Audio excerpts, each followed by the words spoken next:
like it. But here's the thing. That's what God is waiting for. Amen. He's waiting for the little lad with the 5. You know, what was David in the situation of Goliath? He was the most unlikely guy you've ever seen in your life. He was almost just a kid. He shouldn't have been up, you know. I mean, as soon as he opened his mouth and said, I want to fight, they should have said, no, don't worry. I'm going to handle it. That's what they should have said. Instead, they just let him go out like a lamb to the slaughter. They probably all figured he was going to die. Nobody, not even his brothers, stood up and said, I'll take your place, David. Don't worry about it, buddy. King Saul didn't move a finger. They just offered him his armour, which was useless.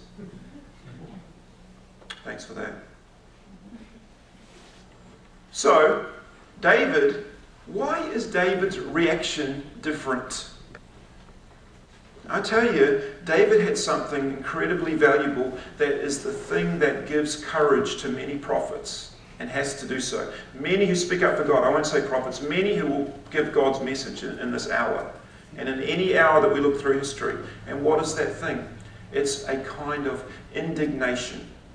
It's a holy indignation. David came along and what does he says? This is completely unacceptable to God. We cannot have this. This is the moment at which we just say, no, I'm sorry. I'm willing to lay my life down and risk everything to stop this garbage going on. This we cannot have. Well, put up with all of the other junk and all of the deterioration of Israel, but I must do something now. He didn't even think, that process didn't even enter his mind, because immediately he saw Goliath threatening the people of God and mocking God. His heart rose within him and he came out with it before he even thought. God needs people like that.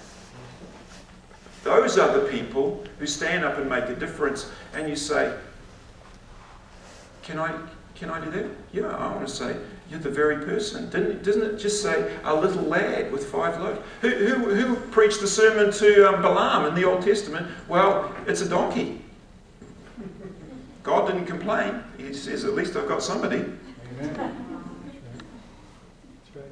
Most of the guys that are used by God, I want to say this to you. You could write a list of faults about them, and their detractors used to do it. You know, John Wesley, I mean, you can just, you can go back and find the records of what people said about the guy. Just running him down and talking about his, useless at this and useless at that, and went over to America and failed at being a missionary, and, got himself into all kinds of trouble. He had to rush back home on the next boat and everything like that, left in a terrible state, and it's all true, God just used that guy to bring one of the greatest awakenings England's ever seen. He wasn't a perfect man. He was just the little lad with the 5 loaves. What are the 5 loaves? The willingness to stand up and speak. That's right. What does David have? He just has 5 little stones. I think again, maybe this is representative of something that God is bringing forth, but he brings it forth in such a humble way. He uses humble people. He doesn't use people that have got it all together. He doesn't use the smooth and the slick. He just looks for someone that is willing. And most of us have not been willing to open our mouths because we know the cost. And in fact, quite often it's the idiotic guys who just open their mouth anyway. Notice that? Sometimes I look at myself and say, maybe you're just kind of like more idiotic or something. Why do you keep opening your mouth and getting yourself into trouble? Wouldn't it be easier just to stay silent? These temptations are there for all of us, are they not? Every one of us in every situation we're in. It might be a group of 5 people, it might be a group of 200 people, it might be on the internet in front of 10,000 people. I don't know what your situation is. I want to say to you, unless God can find the little lad with the 5 loaves to bring forth in this hour, America is finished. Right. Amen. America is suffering at this moment a worse famine than any recession, a worse famine even than food. I want to tell you, she is suffering, I would say, the worst famine in her history of the hearing of the word of the Lord. Amen. It is so hard to find preachers that are preaching the full and true gospel. So hard. The false is everywhere. And it sounds right to people because it's all humanism. Let's just finish with, let's head towards the end here. What is being preached in the churches, the reason it sounds right to people is because we live in an advertising culture. Did you know that? And a lot of the preaching that comes forth today sounds so right to people because it sounds like advertising. It's like, Jesus will make your life better. Jesus is just really a new brand of toothpaste. Isn't that correct? Jesus will make you happier. We used to have Colgate commercials in New Zealand where you'd see the lady and she would use Colgate and it would go ding and she'd get what was called a little ring of confidence.